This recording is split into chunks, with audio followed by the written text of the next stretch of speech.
Kauno menininkų namų tęsėme programą Oranžinio kamuolio aistruoliams ir profesionalams.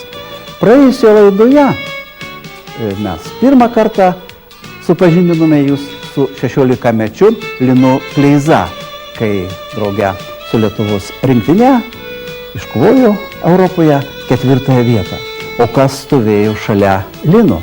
Ogi taip pat 16-metis Jonas Mačiulis, davęs tada pirmąjį savo gyvenime interviu. Du Lietuvos jaunių rinktinės žaidėjai, mano bendrapavardis Jonas Mačiulis, Rygos čempionato, sakykime, pasiaukojantis žaidėjas ir komandos kapitonas Linas Kleiza.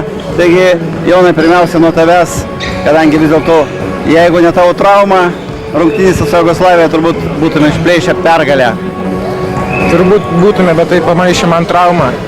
Aš atsisėdau galvoju eisiu žaisti, bet nepavyko, man skausmas buvo per didelis ir negalėjau žaisti aš. Na ir tu finalinėse rungtynėse su Ispanija taip pat, turbūt su skaudančia koja išėjai, bet sugebėjai pelnyti taškus, sugebėjai pelnyti gauti prizą, vadinasi, su Ada įgų savyje.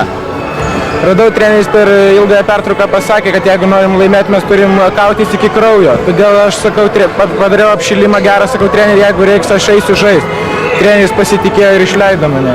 Tačiau galim sakyti, kad tu turbūt paskutinę sekundę iššokai traukinį, važiuojant į Europos jaunių čempionatą Latvijon. Ir matyt, tuo labiau tau smagiau yra. Taip, man smagiau, gal iš pradžių treneriai taip ir nepasitikėjo, nežinau. Po to aš sužaidžiau gerai rungtynę su Jugoslavija.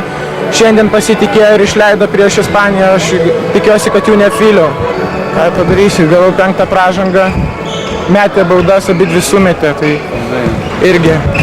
Kokie planai tavo asmeniškai? Ką galvojai pasiekti? Kada, kurioje komandoje žaisti? Nežinau dar, nieko. Negalvoju dabar apie tai. O tu, Jonai? Irgi dar apie tai tikrai negalvoju nieko. Tai negalvokit, bet sukandėtantis treniruokitės ir kad pergalis jūsų ateityje lydėtų visur ir visada. Ačiū. Žiūrite laidą Krepšinio pasaulyje, tai ir matysite laidą Krepšinio pasaulyje.